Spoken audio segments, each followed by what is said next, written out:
You are never too old for God to do a new thing in you. Hindi mo masasabing matanda na ako, wala na akong bagay na magagawang bago. Meron! Tawa nga ako ng tawa. Ba't si Noah, di ba? Tinawag siya ng Panginoon to build the ark when he was 500 years old. Kaya huwag mong iisipin na kapag ikaw ay medyo may edad na, wala na magagawa ang Panginoon na bago para sa iyo. Meron. There is always room for improvement. Kaya alam niyo ang ating buhay bilang mananampalataya at bilang nasa ating Panginoon Kristo, God will always ask us to do new things. Bago uli. Kaya nga bilang tayong lahat, we should be ready to do it.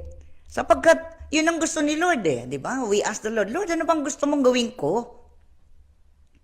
When we are in the will of God, kahit mahirap, mapayapa yung puso natin. There is the joy of the Lord, there is the peace that passes all understanding, and God will pour out His great love upon you.